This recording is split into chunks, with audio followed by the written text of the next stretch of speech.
Game 150 is a line. What a pickup he's been. Charlie Cameron from the boundary.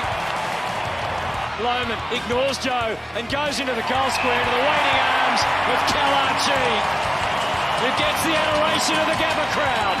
And it's a free and advantage, and Lachie Neal will just wander downhill and drive that advantage home. Danaher thought about giving it off. He trusts his right boot, and this time he gets the job done. They've had some great wins, this club, but none better than this. They were 30 points down at quarter time. The Brisbane Lions Fancast is back with JB and Patrick. It is a Sunday night, the day after a pretty disappointing and frustrating loss. Our second time to the Giants this year, unfortunately. And look, there's plenty to talk about. Was it the loss we needed to have? Is it the kick we needed just before finals time? Has it completely ruined our chances of top 2, top 4? Who knows? We're about to nut it all out in this podcast. It's all thanks to hopandbrewtours.com.au and Crisp Communications, crispcoms.co. Round 22 against the Giants. And we went down by 3 goals after a almost flawless first quarter. Aside from hitting the post 3 times, there was not too much to dislike about it. And it just sort of went from there. And very similar to the first time we played the Giants earlier in the year, the second half is where the Giants really put the foot down and, well, got the win. Yeah, they sure did win, the Giants. Nearly called them the Gold Coast. Don't know why. Well, the Gold Coast won as well. Yeah, they sure did somehow. That first quarter was pretty irresistible. But 7 behinds, 2 that missed entirely. That kind of really put it fucked us, basically, to be perfectly frank. We were hearing that it was basically like the difference in contested possessions and stuff like that was as bad as the Port Adelaide-Sydney game the week before. And, there's another reality where we're 60 points ahead at quarter time and they are completely dead. But, not to be. What a weird game. But, leading into it, there was some weird stuff going on in terms of ins and outs, like things again that are being kept close to the chest that we're not really hearing too much about. So Joyce was back and probably had the game everyone was sort of fearful he would have a while back. Yeah. Brucey's out with a stress fracture to his foot, so that's annoying, but maybe that's a bit more reason as to why he'd been the sub previously and why he's sort of not been playing as large a role. And then Hipwood also missed again. Yeah, that groin soreness. So that was the surprise, and I really hope it is a case of the medical team and the coaching team being super cautious with Eric, knowing that we definitely need him for finals, despite what David King may think. What's David King on about? He seems to think we're a better team without Hipwood in the lineup. And that was fair enough. Reactionary based off us just flogging St Kilda last weekend. And he seemed to think it was like if Hipwood's in the team, then Logan Morris doesn't get a good a shot at it. And he didn't really consider Henry Smith. I heard Hodgie say that during the week, and I basically turned off the round table immediately after that because I was like, this is insanity. Yeah. But, whatever. I have a theory about Hipwood and Danaher and Smith that I hope is correct, which we can go into later. Sure. It's not super crazy. It's just like cool more than anything, or like would be a good idea if it's what they're doing. We had Joyce coming in, and was that it? Revs was out, right? Yeah. Yeah, shit. So not quite what we kind of thought it would be. I thought when Joyce came back, and it was probably just because like who else would kind of go into the sub role. Like we had some chat where we thought Sharpie might be like a good idea for it, but he just seems to be like in a bit of twos purgatory at the moment. So that is what it is. But yeah, they had like, funnily enough, I mentioned like 3 players last week. It was like Briggs, Fonte, and McMuffin, and they were all out. Yep. So it was like hilarious.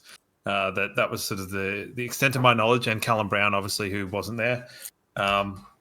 Haven't actually looked into that, but here we are. So Briggs being out, I was licking my lips. We all were. And I think in the first quarter we were like, "This is great," and then something weird happened. Yeah, that was possibly the most disappointing aspect of the game, is that game was there for the taking for Owen. He's been putting together a really good patch of form, and he's in the All-Australian discussion. It's sort of like him and Tristan Cherry are like duking it out. The outsiders, yeah. But, he was rucking up against Lockie Keefe and did not take advantage of that much help in the way we all thought he could and should, which is probably, like I said, probably the most disappointing aspect of that game. It's a shame because we've seen him do so well on, like, he's made Team English look like a peanut. He's made, what's his face last week look like a peanut. He's like gone toe to toe pretty well with Max Gawn. It's just like, what? Like, it was right there. It's a dude that hasn't played a game and is, traditionally a defender, I'm pretty sure. Yeah. And, fair enough, he probably went in with a strategy to kind of negate more than anything, and it did kind of look like the old, like, just trying to go under the drop of the ball and let the kind of midfielders run off their back. But, like, it was so frustrating. Like, it was so, like, he was kind of not getting the clearances we know he gets, and he wasn't really having an effect around the ground to the point where, like, Keefe was actually working well the opposite way. It didn't quite work out for them either. But, like, there was just no, it was nothing more than breaking even. Yeah. And it should have been so much more than that.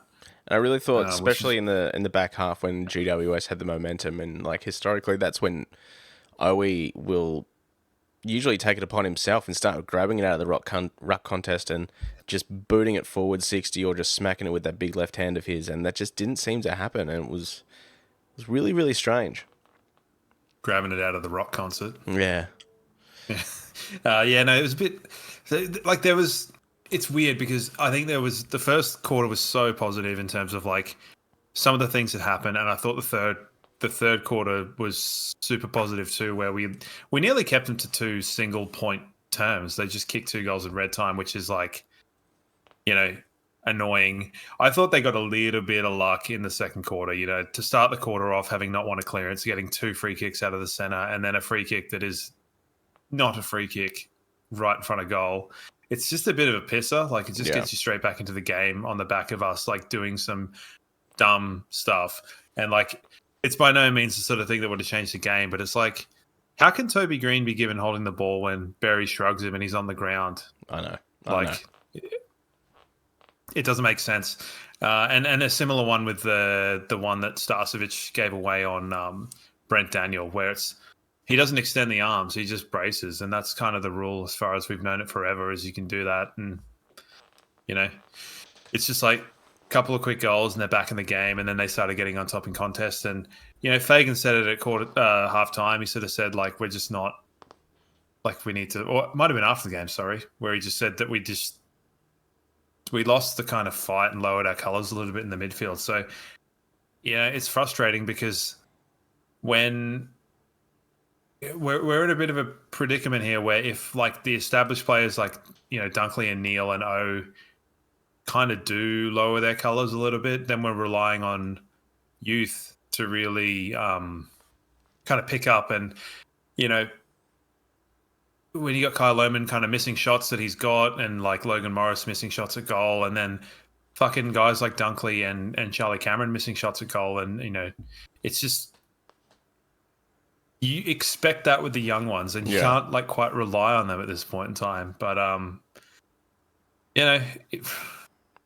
GWS also played pretty bloody well. So GWS were really good, and if it wasn't for, I guess, it's just the tightness of the season, how crazy it is, and the huge ramifications and impact it has on our finals hopes and top 2 and all that sort of stuff, I wouldn't be as worried about this loss. But because it has such a significant impact on where we may finish, and it's up to us now to win our last 2 games and hope that more results potentially fall our way, to just stay in at top 4.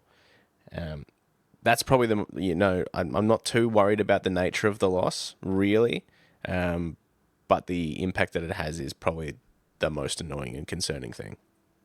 Yeah, I think I agree with you entirely. Like, it's the sort of thing where if we weren't sitting here with however many losses we got, 7, if we'd had, say, 4 losses in the whole season and this was our 5th loss, you'd be like, yeah, there's enough there. Because I think we can beat GWS. Like, they're there, they're beatable, we can beat them. We just need to play better. Like, the expected score was ridiculous, and I know that is what it is. Had us winning by like 5 or 6 goals.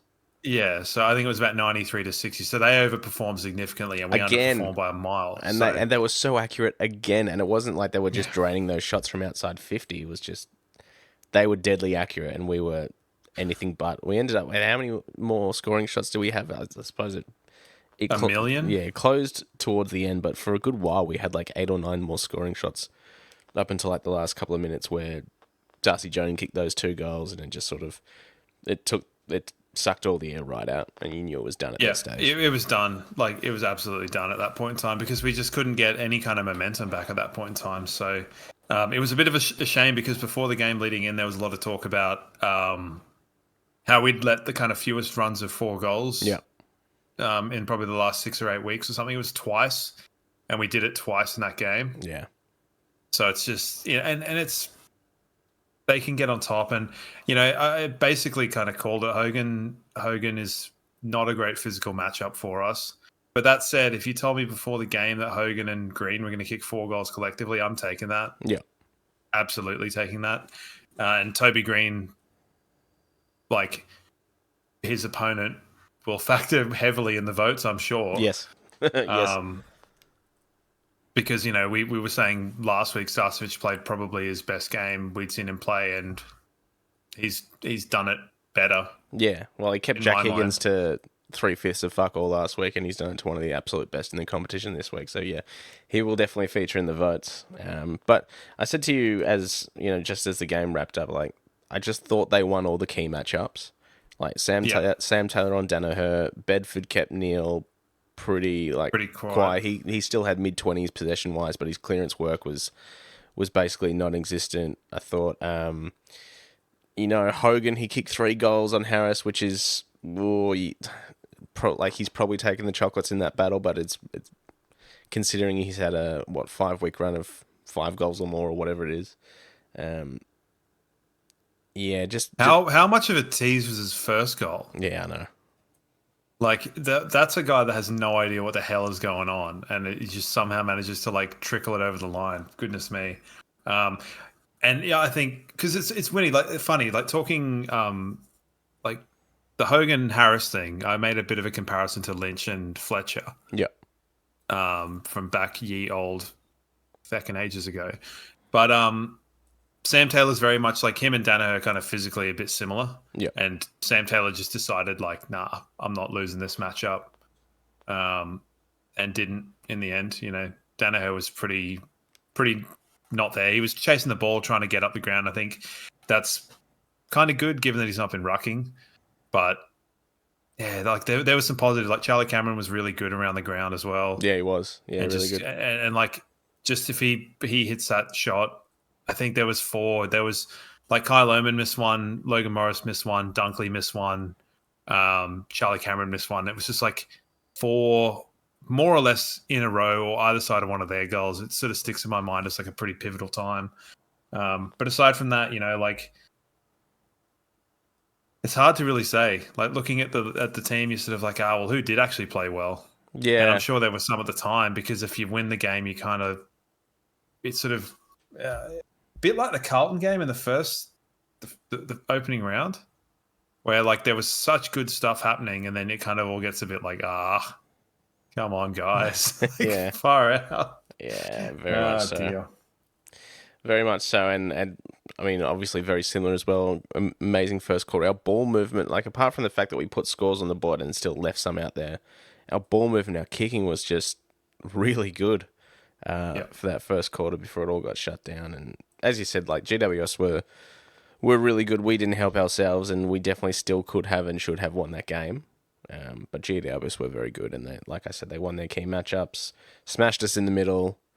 That's 2 times this year that Lockie Neal's had poor games against GWS, and 2 times they've made us look pretty foolish. So if we come up against them again in the finals, I'm hoping it's going to be redemption time then, a la 2022 against Melbourne, like where they smacked us around during the home and away and we got them in the finals. So, yeah, like I said, if it wasn't for the immediate ramifications for us on the ladder, then it would be a much easier loss to Cup. It's a funny stat line to go through and look at, hey, because we still won contested possessions and we still won turnover and stuff like that. And it's just like they were just so much more efficient, like in front of goal, you know, and that's just the way that it is sometimes. I think it's the sort of thing where like everyone remembers when you have bad games kicking at goal. It's just the nature of it. You sort of don't really remember the times where you're like, oh yeah, like what did we kick in the grand final? Like really, really good. Yeah. Like really good. Yeah. So it can sometimes just be like the luck of the draw. And, you know, we were rolling a lot of snake eyes that game. I tell you what, like rolling a lot of snake eyes. And it's just like Cadman slotting them from the boundary. It's like, okay, cool. Sweet, dude. But unfortunately, it's leading to, you know, we've talked, not so much us, but we've talked about it being an insane season, but touted as like the greatest AFL season we've ever had, could be leading to a Sydney and Geelong top two, and we all know how that panned out 2 years ago. Yeah, well, honestly, I don't know. You wouldn't be surprised if half a dozen teams won the flag this year, with just the way it's all been going. And now our absolute bogey team, Hawthorn, with their huge win today against Carlton, have found their way in the 8, which is probably the most scary prospect of it all. Yeah, I mean, it looks worse given that we're sitting in 5th. Yep. But yeah, we haven't played them at the Gabba in years. That's true, yeah. We'll see. We will see. But yeah, they've got some serious momentum on their side at the moment, and the way they played today, it's going to be hard to stop. Anyway, no point thinking about that at the moment. The Joyce coming back in, we spoke about that when he went out with a broken jaw, and we said, you know, it could be 10 weeks, it could be, you know, he could come back this week. Ooh, yeah. Yeah, and all of a sudden he's gone from TBC on the injury list to, yep, he's back playing. Yeah. I thought he had an all right game. I didn't think it was that poor. Like, he definitely, as the game wore on, it got worse. And we got to remember he's come back. He's not alone there, not alone. And also, it's like we saw how long it took Charlie Cameron to kind of like bounce back from like facial fractures and stuff. But also, so I got a question. Are you allowed to have 2 people standing in the goal square at like a restart, like a 6-6-6? I thought you were only allowed to have 1. I mean, apparently you can. I think you have to have one. At least 1. So maybe that's the rule, because I do remember seeing that going, that's strange. Yeah, because they were showing him and Riccardi doing the fucking ringer do-si-dos. And I'm just sort of sitting there going like, why don't they just go, okay, we'll just put Joyce on Hogan? Like, just, if they want to dictate it, let them dictate it, and don't try to like outsmart them with it. Just keep it really simple and go, if you want to screw around, like trying to bump people out of the way, just stand half a meter off him. Hogan, it's Hogan. How fast can he be? Well, I think that's apparently a little bit, but yeah, well, that's what GWS have been trying to do, manipulating the matchup to get, you know, the second key defender, and it's obviously been working for him. Like I said, he's been kicking bags every week. So yeah, but I'm going to harp back to it. Like, the physical profiles probably dictates. I would rather have had Joyce playing on Hogan. So maybe that's entirely insane, but I think it's the sort of thing that if Jack Payne was there, he 100% would have been taking the Hogan matchup. So, but then is that the sort of thing where Hogan's trying to go to Harris, or is he just? I think he's sort of between a rock and a hard place there. So I think he just had the luxury of being able to try and manipulate the matchup to go to Joyce. So yeah, look, we can try and extricate. I was half expecting him to try and punch Joyce in his jaw and then be like, it was negligible thing. Or yeah. But yeah, sure. Yeah, a bit like that. So it was the sort of game where I think in the first quarter and probably the first half, like just first half generally, because the first half was kind of largely positive. I was sort of thinking, oh, you know, like Henry Smith, and I messaged this to you. I said, like, yeah, Henry Smith and you know, he'll be a bit unlucky to come out of the team when Hipwood comes back. And, you know, Darragh Joyce is doing pretty all right, and maybe Jack Payne will struggle to kind of get back into the team. And by the end of the game, I'm like, oh shit, we need Hipwood and Jack Payne back, like because we just need him back. Yeah. So the Hipwood one, that is a bit of a strange one. I really hope it is a case of them being cautious because, last week Fagan said, "Oh, he could have played this week. We just decided to be cautious with him. He'll be back next week." And then this week it's like, well, I thought he was right to play this week, so maybe it's a wait and see now. So, yeah, groins are obviously a tricky one. So like I said, I really hope they are just being extra cautious and trying to keep him in cotton wool as much as they can and try and see if we can skate by without him until finals. Which is a bit of a weird choice at this point of the season. Well, yeah. I was just hoping Henry Smith would score a goal just so that we can rip that Band-Aid off. I know. But not to be, because, my like insane theory is, are they resting Hipwood and then having obviously Henry Smith playing as the second ruck to freshen up Hipwood and Danaher for finals? Very possibly as well. Which, if that is the case, I'm not too unhappy about that because, Danaher, we know, plays his best games when he's playing second ruck. Last week he didn't. He still had a great game. This week, it might have helped to have him as playing the backup ruck. But it's just gonna be a wait and see, I think. Yep.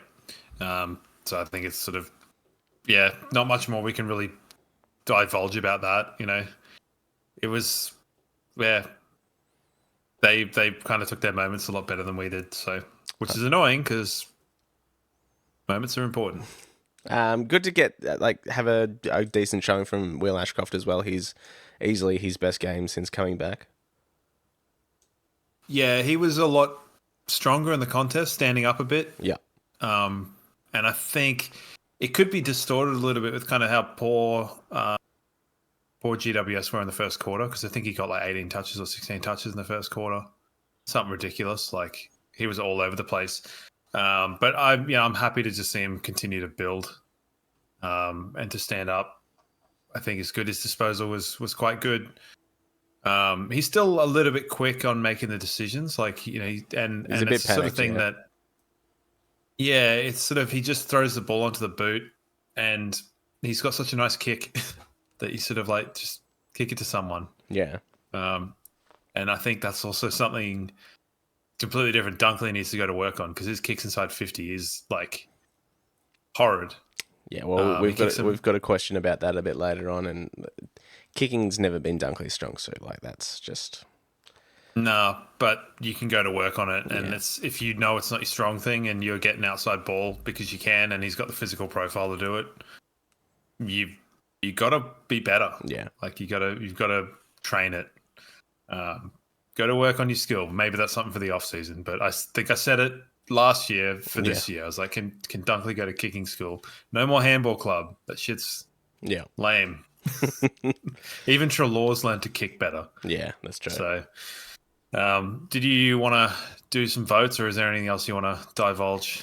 No, I think, I mean, a lot of it will be covered in questions as well. I guess just the loss, the nature of it, sort of where it sits, and what it means moving forward. But like I said, I'm still pretty buoyant. And still got a bit more faith in the Lions, and like, our luck had to run out at some point. And I did say, when did I say it? I wouldn't mind dropping a game before finals, sort of get it out of the system. But yeah, it is just the ramifications on top 2, top 4 that is obviously the worry with the way the season's panning out. So, like I said, all we can do is just win what's in front of us moving forward. Hopefully, the door opens up for us with other results going our way, but that's out of our hands. So, let's get into some votes for hoponbrewtours.com.au. Book yourself a half or a full day tour, and happy birthday to Jocelyn as well. It's her birthday today, who is one half of Hop On Brew Tours. So happy birthday to you, Joss. Okay, votes. Stas, my 3, Ashcroft the 2, and Bez the 1 for me this week. Yeah, nice. But I think Bez went a little bit under the radar, hey? I thought, definitely. I thought, the times he went in the middle was pretty good, but he did a lot of important work on the half back and the wing. Yep. Oh, that's good. I've gone Starcevic 3, Ashcroft 2, and I went Sorko 1. Yeah. Just because although Zorko was a little bit, it was one of those games, where it's a bit like, the risk reward, but he was largely pretty good. And I think when we were good, he was excellent. I think GWS put a bit of time into Zorko as well. And I mean, any team that's coming up against Brisbane, there's obviously a few names you got to put on the whiteboard of who you got to try and quell, and Zorko's going to be one of them. But I thought all in all they did really well. Like I said, the key matchups, I thought they won 85% of them. So bloody good on them. So even in the end ones, because Darcy Wilmot was more or less playing on Darcy Jones. Yeah. And to just get the 2 goals at the end, Wilmot got no easy ball coming out of the back half either. So, Rayner tried. Yes. About 85% of his touches were contested, but he just couldn't get the ball. Their pressure must have been so high because it was quite a fumbly game as well, and it was almost the perceived pressure was almost worse, I think. But yeah, I think there's enough there to suggest that it's not like doom and gloom. It's just a bit annoying not to win, and I think if you're annoyed not to win, that's far better than being desolate, kind of choke shit. Well, that's it. Even though it kind of was a bit like it.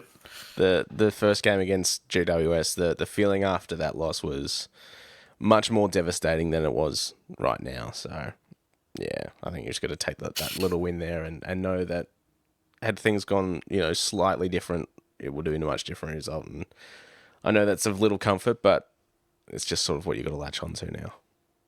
Yeah, I think I'd probably been overselling the idea of just winning every game forever. Yeah.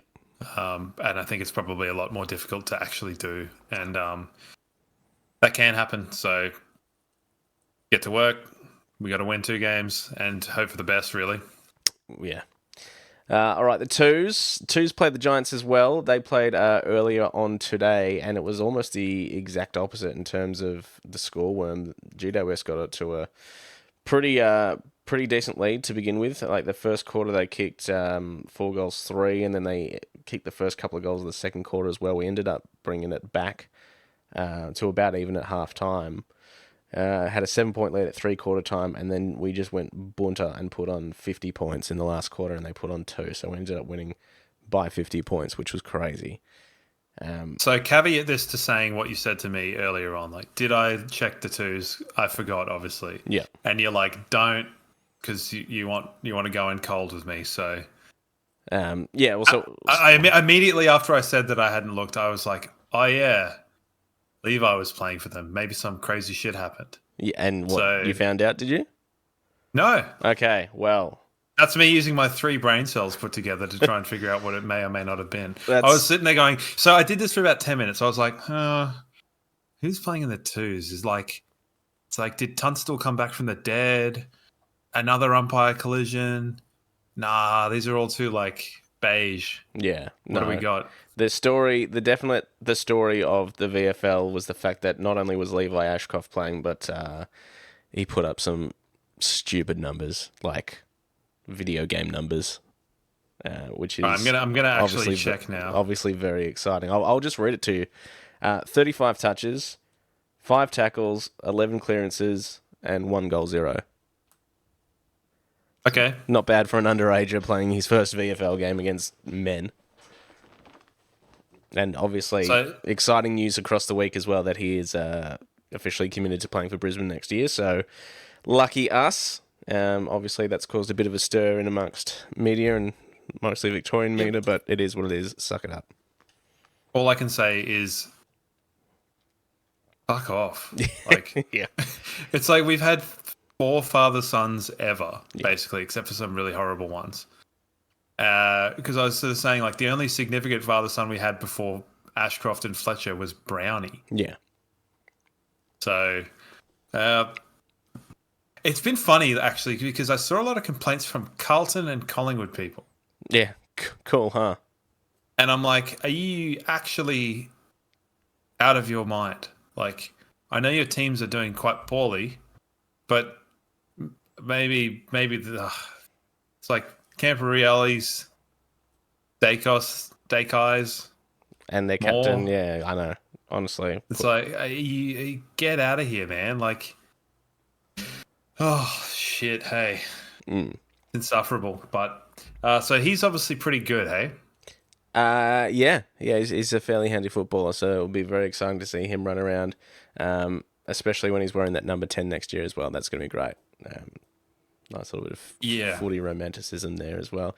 Hey, I called that 2 years ago Yeah. when Richie retired. I was like, keep that number free. Yeah. Because Ashcroft's already made 8 his own, so which is kind of weird that the Dacos thing as well with the numbers, but unfortunately he didn't get any hit outs.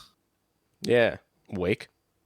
Yeah, it's just a big fat 0 next to that one. But yeah, his interview was pretty good. So he fancies himself more as a mid forward, Yeah. which completely, nips in the bud my whole let's play him across half back because that's not his position. So shut up, me. You never know.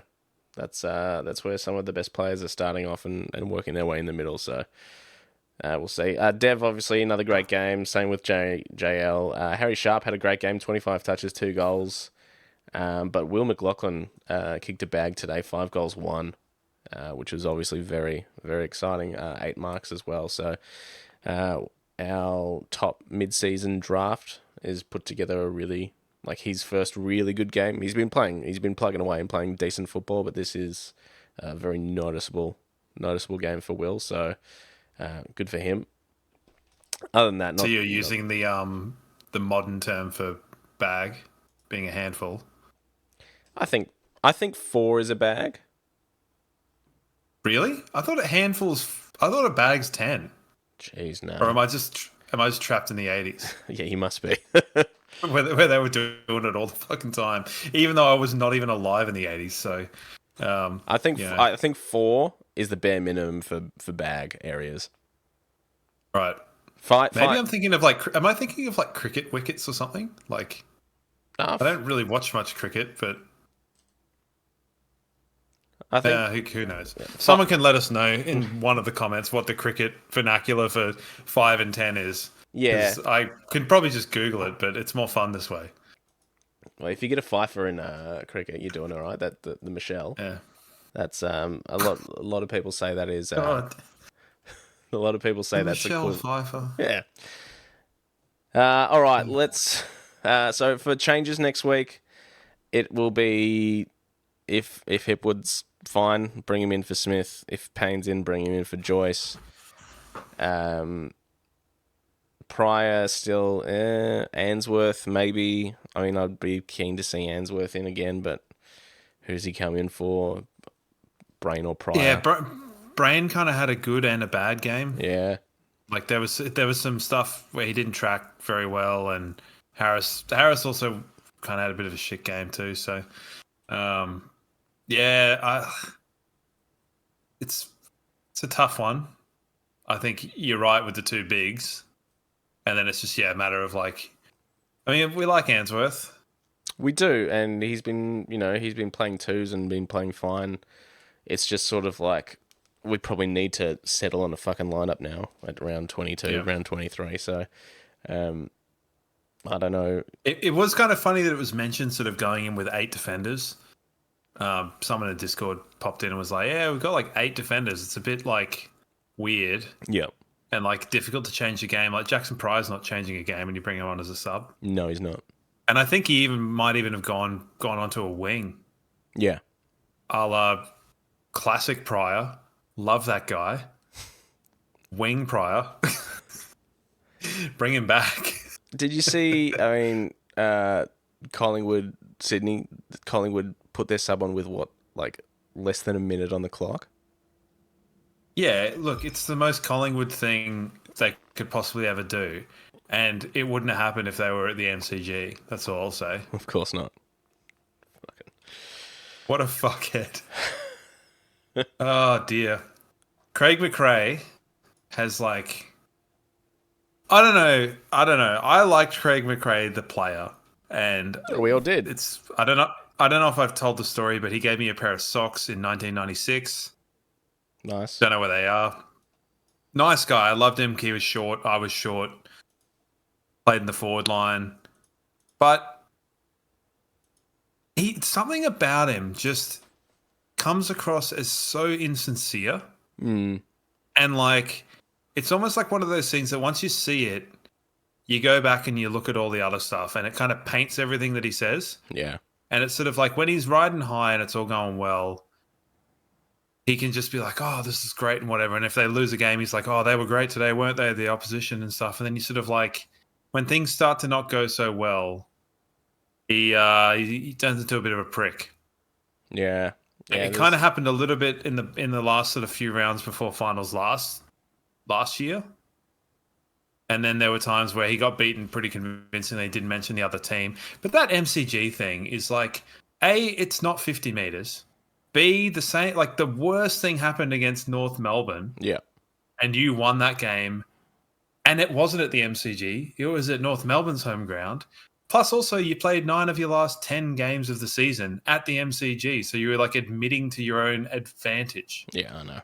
It's like, are you like... Oh God! So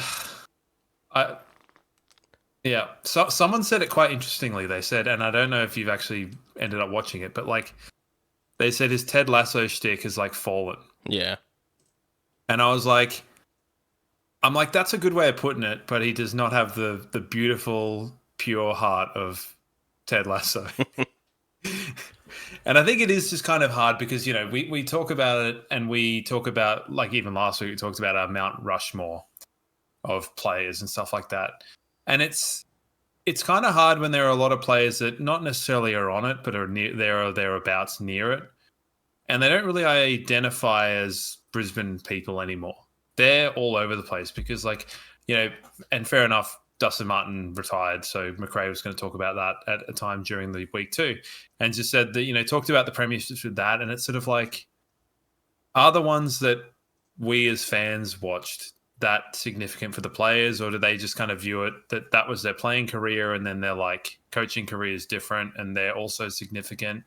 Because there are plenty of guys that just, yeah, I think leading into the grand final last week when Voss said that he was kind of happier for McRae than the Lions, I think I was a bit like, oh, that sucks. Yeah. We also did Vossi pretty dirty, though, in 2013, so... Yeah, but I feel like it's changed. That was sort of like this weird thing that no one was really on board with at the time. Everyone was a bit like, you realize this isn't how this works. Yeah. So, yeah, I don't know. That's my little weird fucking bit for the time. So we have to play Craig McRae at the MCG this week. We certainly do. Before we have a chat about that, though, let's get into some questions for Crisp Communications. crispcoms.co, giving you your free Brisbane Lions Fancast stickers at our website. Check that out at brisbanelionsfancast.com.au. It's all thanks to Abby and the team at Crisp Communications. All right, we've got questions that are sort of a bit of everywhere at the moment, so I will start with Luke, who didn't really have a question. He just said, what a shit show. Ziggy, who, and a big shout out to Ziggy, I've been having a sort of on and off chats with him through Instagram, and he's a big fan of the podcast. He says, the last few years we could have done without the lesson games in the latter half of the season, lesson in air quotes. This year, though, with the team being so radically different, do you think this lesson will probably have come at the best time? Hard to argue, but I still think it's that thing where if we'd lost one fewer game earlier on, this one would be fine. Yeah.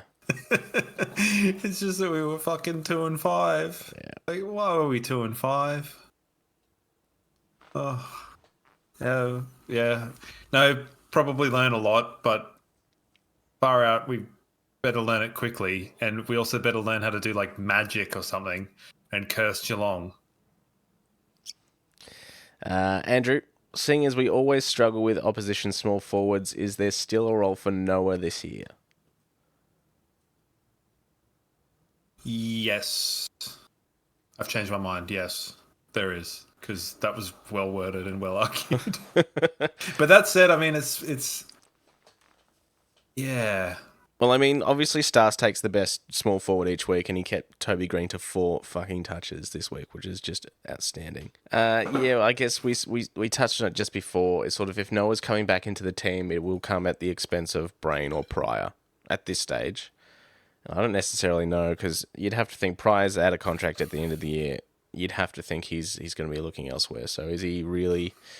Is it worth persisting with? Is he the best for that position? He's obviously got a bit of height, but that Noah doesn't have. But I think Noah's still got the same sort of grunt, probably a bit quicker than Perez, and ball use is. Oh, Perez has probably got him on ball use, but only just. I think Noah's really worked on that. I think you're going to get non-negotiable effort from Noah compared to Perez.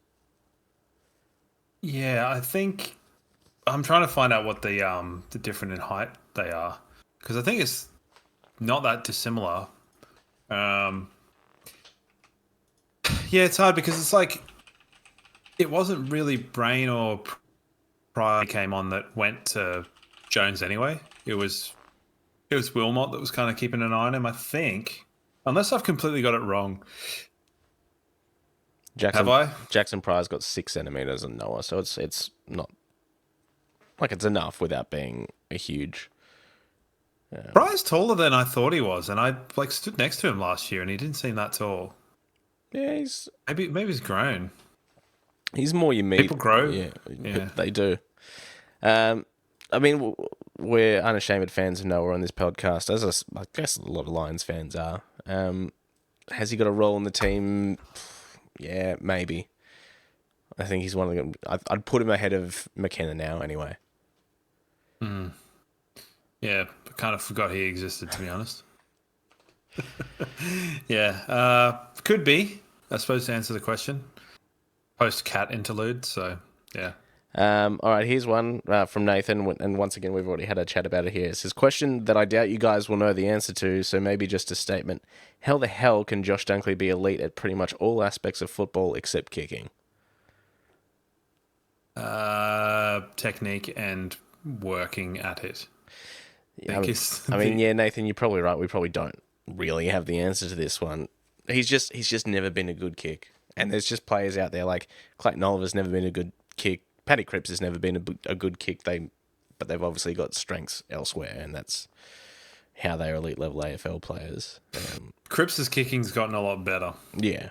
So and similar sort of thing with Neil. Like Neil's chip kicking was always pretty good. Bit too Lewis Taylor for my liking. Yeah. But he's improved that out of sight this year. That's a little nugget of memory that everyone will no doubt have. There's Louis Taylor ones where you're always like, far out, that is close. Yeah. No, the Dunkley one's frustrating because he's not the guy you want kicking the ball inside 50. No. Ever. No, definitely not. You want to leave that to someone like Ashcroft or Cluggage or Rayner or Wilmot, Pryor or Wilmot or Zorko or... Well, there was that Kadeen Coleman fellow was pretty good. Sorry? That Kadeen Coleman fellow was pretty good as well, if I remember. Oh, yeah. Yeah, also Rev's a good kick inside 50, so... Okay. Yeah. All right, well, we'll stay on that form. JC, time to think about what our finals team is now, as it should be settled with 2 rounds to go. And he's given us like a sort of 5 or 6 players here. Your calls on Smith, Bruce, Brain, Pryor, and McKenna. So we've already sort of touched on a few of those. Smith's an easy one. If Hipwood's injury free, Smith's out. Yep. Bruce, Brain, Pryor, McKenna. Bruce might not play again. Stress fracture in the foot. Well, it's the fib, so it was up his leg a little bit. They said he was missing 3 weeks, so he could be right for week 1 of finals, or maybe week 2. You want to be absolutely cherry right with that. Yeah. Like, I know a lot of it is pain, but like, no pun intended. But just stress fractures and they just cause all sorts of issues. Like, yeah. So that's if he's good, yeah. But if he's not, no, can't do it. As for the others, Bruce, I mean, do you have Bruce in our best 22, 23 going into finals? You mean Brain? No, Bruce. Oh, yeah. Like, is he in our best team? I think I just said that. Yeah. Well, who do you take out? Why I think you take Pryor out and have him as the sub. Then it's sort I of think. Brain v Answorth. Because I haven't like McKenna. I'm just forgetting about McKenna. I don't have McKenna in our best team anymore. Well, we all kind of did.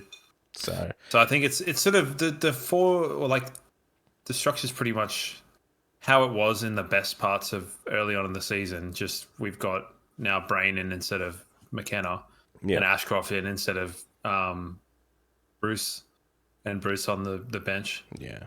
And I don't hate Bruce being on the bench because I think if he can impact the way like he did the week prior, using all the players' words as fucking link words at the moment. So I think it's pretty settled, and it's just you can only do what you can do. Like I don't think we're electing to play Henry Smith on purpose. No, I think It's just sort of happened. It's sort of like Bruce, Brain, Pryor, and Answorth. There's 4 players aiming for 2 spots there. It's a bit of a raffle at the moment, with one of them probably being the sub. Yeah, I prefer an attacking-minded sub more than a defensive-minded sub, to be perfectly honest, because like just defend normally, and if you need to change something, bring someone cool on, like Bruce. Yeah. That's cool. That is cool. I know that sounds really, really basic, but I just think that it kind of almost can translate to that. All right. Mr. I thought Oscar had a down game compared to previous weeks. With his recent form, he should have dominated with no Briggs. And yes, 100%. Yep. As we said, it was probably the most disappointing aspect of that game, with no genuine ruckman for them and Oscar having one of his poorer games. Yeah, hopefully if we play him in finals and Briggs is there, Oscar just towels him up. Hopefully. Yeah, the third GWS ruckman he's played on or whatever. Or not played. Wrong way around. He missed the first game. Yeah, it was annoying. Disappointing and a missed opportunity, I think. James Barron, is Dara Joyce ready for primetime finals? And Michael has taken it upon himself to answer that with no fucking way. I think, well, in a perfect world, no. But we're not in a perfect world, so... Yeah. If Payne is not there, he has to play. Yeah, he does. And I thought, like I said, I thought he was okay. Definitely not his best, but I thought he was okay. And he'll be better for the run. Yep. Bill, was this the loss we had to have, or has the bubble burst? Oh, the bubble's not burst. Yeah, but that doesn't necessarily mean that it was the loss that we had to have, because fuck going to Cardinia, although I will be able to go, so hopefully, unless I can't, like, it'll be there or be the MCG? Probably there with the upgraded stands and everything.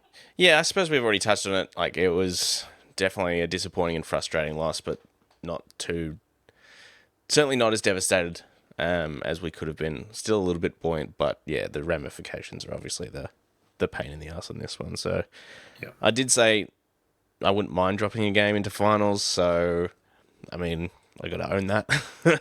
And we have now. So we'll see. If in the long run it means we're better for it, then fine, sure. I just saw here that the AFL is entirely shameless, and they've been like, match review, AFL hands out $42,000 in fines. It's like, whoa. You really could not just, like, even disguise it a little bit? Like, apparently there seems to be one hell of a melee in that Essendon Gold Coast game. Yeah, there was at halftime. Yeah. I'll have to check that one out. Yeah, halftime, I think Mac Andrew sort of hit a jumper punch on a young fella, and it all just sort of went from there. Also, good to know that Himmelberg got fined for striking Cam Rayner in a pivotal moment in the fourth quarter where they went on to kick a goal from stoppage, and we should have had a free kick. That happens quite a lot, but I'm sure it happens to everybody, so I'm not going to Craig McRae that bad boy. Wouldn't happen at the MCG, mate. No. That's it sort of for questions. Sean he's having a bit of a vent. Fuck me, any danger of a straight kick? Can Danaher at least pretend he wants to be there? Yeah, so It's sort of like Danaher is... Like, if Danaher's out of it, we seem to be out of it, especially with Hipwood out of the equation. I thought, I think it's also telling as well, like, Kyle Lemon's been wayward from his set shots in the past 4 weeks, which is a little bit not good. Yeah. Because he's normally a pretty straight shooter, or had been, at least to my mind. Yeah.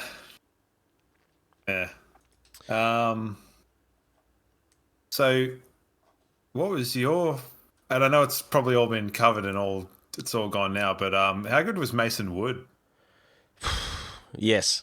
Yeah. That's, good on him for speaking up. And, I'd like to think that if it was Brisbane having that meeting, that, fans and people associated with the club would stand against it as well. If for some reason anyone doesn't know what we're talking about, it's this whole Taron Thomas thing.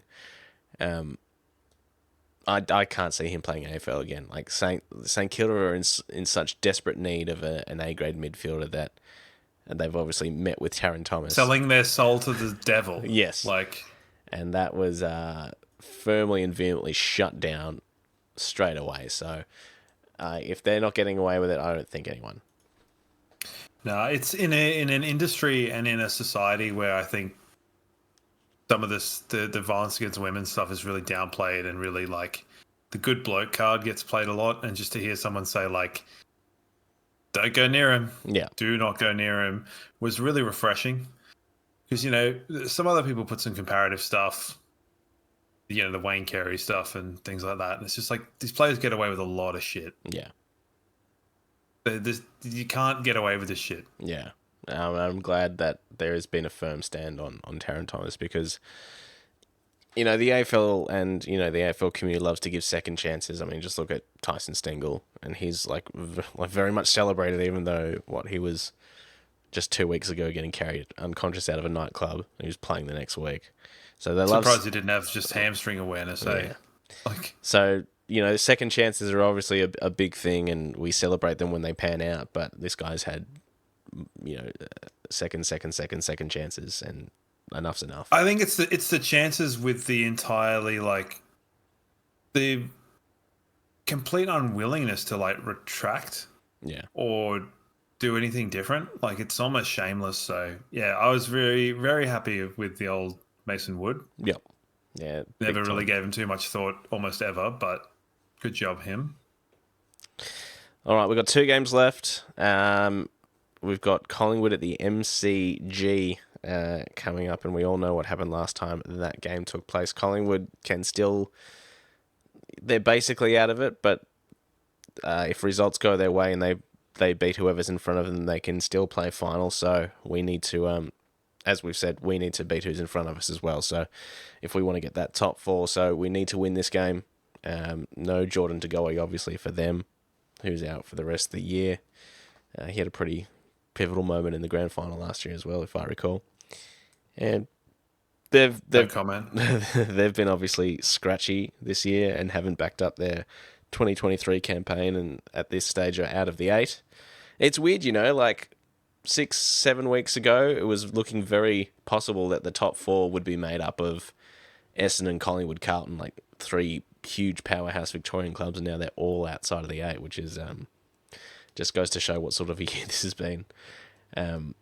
But yeah, this is another crunch game, and one that we definitely need to win, and then Essendon to wrap things up at the last round at the Gabba Saturday night, with Joe Danaher's 200th on that night as well, which is going to be something special. So we've spoken about how Brisbane had enough motivation for every game leading up into the finals.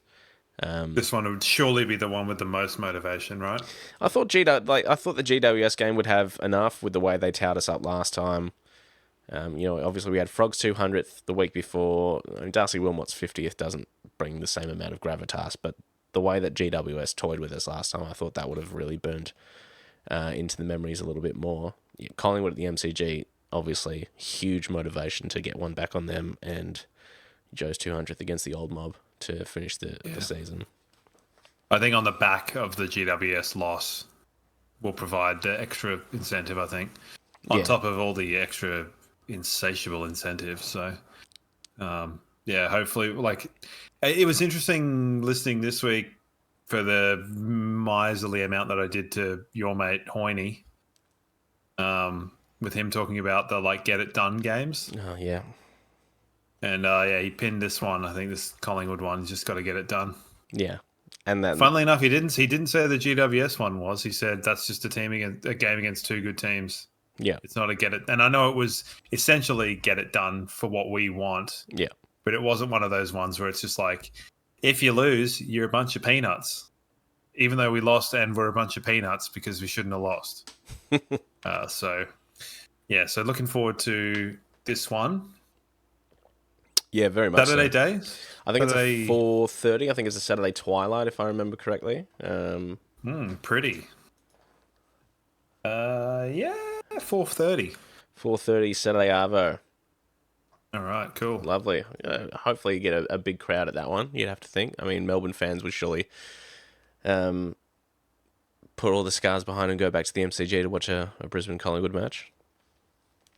Yeah, I think I'm going to try and get there. Oh, beauty. I haven't been able to get to many this year, but I'm trying to get... I mean, there haven't really been many down here. But I'll try and do my best to get to that one because, it's pretty important. So... obviously, McStay's back for them. There's a chance Jack Payne will be back, but probably more likely the following week. So I think without Mycheck and McStay being the sole key forward, I don't mind a Darragh Joyce, Ryan Lester, Harris Andrews backline for this one to be perfectly fair. I'd sooner push if Payne's on the cusp this week. I'd sooner just like drag him back 1 week and just give him a run against Essendon, and then you got the bye before finals and that sort of a thing. So I agree with you there. Yeah, and it's sort of Leicester will probably take Elliott. Stas will go to Bobby Hill, and he'll obviously want to win that matchup. Whoever's on Bobby Hill is going to want to win that matchup. And then you got players like Hoskin Elliott and stuff that will float through, and Crisp and the Dacos boys obviously float through and hit the scoreboard as well. And midfield very different. Obviously, no Jordan De Goey. Tom Mitchell's out as well. Pendlebury, Sidebottom will still be thereabouts. Sidebottom almost had one of his like career best games. Yeah. On Friday, like keeping Errol Goulden super quiet, and then Goulden popped up right at the end. So it was sort of the best game that was ultimately pointless. So I think this will be a big game for our midfield because they don't often get smacked around 2 games in a row, and they definitely had their colours lowered against the Giants. And Fags mentioned in his press conference that the midfield group had already said to Fags, like, hey, we buggered that one up. So I think they'll have a big say on the game this Saturday. How concise was that press conference? Yeah. It was like in and out 5 minutes. He covered everything like super succinctly, just being like, this is what happened. This is where it went wrong. Any questions? And everyone was like, nah, we're good. Except for that one guy that sounds like he's a bit of a loose cannon on the interviews. Like he kind of strikes me as almost like an ex-rugby league guy. Yeah. He's got a real funny voice. I don't know who he is, but he asks some pretty strange questions sometimes, and I like it. Yeah. I'm here for it. I know the fella you're talking about. The guy with the husky voice that always says, sort of. Yeah, he sounds like he's been in a scrum or two in his time. Yeah. Yeah, no, I know exactly the guy you're talking about. So, I think that'll be a big one for the midfield. And they've obviously got Mason Cox back at the moment, and Darcy Cameron, who is having a really good year as a ruckman as well. So, would probably be in the All-Australian calculations as well, thereabouts. So, Mason Cox, I don't know, he seems to do something to that team. He's always good for at least a goal as well when he floats forward. So, hopefully he does the old this bad boy, the ultimate curse. It's so like I tread the line of really liking Mason Cox because I've interviewed him a couple of times and he's a really nice guy, and he does a lot of charity work and stuff, but then he's got that American loves smack talking and just like ruffling feathers and just that arrogance as well. So that shit drives me insane, but I guess you need those characters as well. I love the smack talk. I don't like Mason Cox, but we're opposite sides of the coin here. I'm like, yeah, more smack talk, more bravado. It's funny. Yeah. Unless it's against us or someone that I like, in which case they can go and get fucked. So I'm here for the double standards. But yeah, it's obviously it's a grand final rematch that won't look all that much like a grand final rematch. It's sort of No, I mean, it'll be the bones are there, but not Yeah. like the full fleshy lungs and organs and stuff. I mean, both teams will be fairly different to the ones that took the park last September. And it's weird. The last time we played Collingwood, obviously we were both 0-3. Well, we were 0-2. They were 0-3. And that's when Collingwood really ramped up the pressure and got on a bit of a run. Left us languishing. Yeah. So got to get the win this week. Restore some faith. Get back in and stay in touch with the top four. So it's that easy. Yep. Yeah, I think it's just we've got to win the 2 games. Otherwise, we're going to be languishing in the shit pit underneath, which is the proto wildcard spots. Some might say. Yeah, that's right. A bit of a segue there, but a couple of questions just generally about sort of the state of the AFL and that sort of a thing. They seem to be really going heavily towards like an American model. Yeah. Like heavily towards an American model. I even read some article about like, you know, football might be the main event, but it's not the only event. Here's the modern ways stadiums work. Yeah. And your augmented reality and your this shit. And it's like, you know what else has like pretty high crowds and no nonsense, no fuck around? European football. And there's people there all the time in like Germany and Italy, and they don't have like crazy Americanized nonsense. But maybe I'm just old and fickle and boring. But I want less seizures in my life, to be perfectly frank. No, I'm with you. And for some reason, we just look to American sports as the paradigm of being, you know, what sport should be about.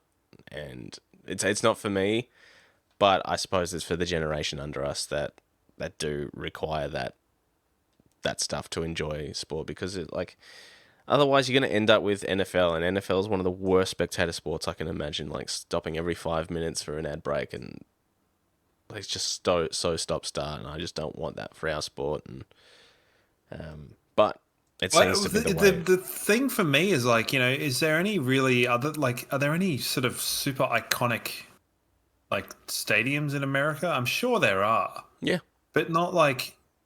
But there's some like, yeah, the Georgia Dome. I know that one from an Outcast song. Look at me, fellow kids. But you know, it's like the MCG is like a historic stadium. Yeah, it's like it's up there with like, and I know Wembley got redone, but it's like Wembley, and then you look at like Stade de France where they're doing the Olympics at the moment, and like the San Siro and the Nou Camp. It's like these places are like they've got tangible. It's like the air's different. Yeah, but like Las Vegas Stadium, does it really have like a feel to it? Surely it can't. Like in the same way that Marvel feels friggin' weird to go to. Yeah. Marvel still feels weird. It doesn't feel like it's a football stadium. It feels like a place that people go to play football, which some might say is the same thing, but there's a distinct difference there. And if you've been, you know. Yeah, it's and if just, you haven't, it's a bit not sure. It's a bit soulless, isn't it, Marvel? It's just, it feels like you're going to the theater. Yeah. It's so weird. Like the lights are dimmed. There's sort of weird acoustics. Yeah. And then you get that thing where you go and see a film at twilight and you come out and it's like nighttime and you're all wigged out because you're like 14 years old and you don't understand how time works, which 14 is a bit late to be learning that, but here we are. But yeah, I just don't like this idea that the AFL are kind of pushing these things that people are like, can you stop doing that? Like fix holding the ball. Don't add in wild card rounds because, yeah, historically 5 to 8 are the wild card positions. Yeah. Have some self-respect. Like I can see it if, like, let's say when Tasmania comes in and or a 20th team, you can't like there's a perfect opportunity to play 19 games in the season and have like a extended sort of end thing, but it would require an entire revamp because you can't just arbitrarily go, we play 19 games and then we'll play 5 more. Like, that's not really how it works. I mean, it's how they're doing it now, but yeah, I don't know. Help. Mate, I haven't got the answers as much as I wish I did. I haven't got them. Help. Oh dear. So Collingwood in a week on Saturday. Oh joy. Got to fucking kill them, eh? Yeah, I'd like very similar to the last 2 times we played them in the home and away season last year, where we ended up winning by 6-7 goals. One of those would be really good. It would be really good. It'd be great to humiliate them. It would be, and then to do the same to Essendon. Because I think there's a bit of Ray Wenge kind of stirring for that, and kind of like the idea of a bit of revenge. Yeah, I think I'm going to put Lockie Neal to have a big game. Yeah, well, they don't really have anyone to run with him, do they? I don't believe so. Like, because Tom Mitchell did like one hell of a job in the grand final after being absolutely schooled in round 21 or whatever. Yeah. So it's Tom Mitchell. He's up there with worst Brown medalists, I reckon. Him and Cooney. Horrible. Woden and Pritis, yeah, absolutely. Yeah, poor Pritis, though. Pritis, just for like preservation's sake, was all right. Yeah. Plus, I used to think his name was Printers for like 15 years. All right, well, that'll wrap things up for the Brisbane Lions Fancast for another week. 4:30 Saturday, MCG, taking on the Collingwood Magpies in our second to last game of the home and away season, and trying to keep our top 4 hopes alive. Let's see if we can bloody get it done. Trust them, they'll get it done.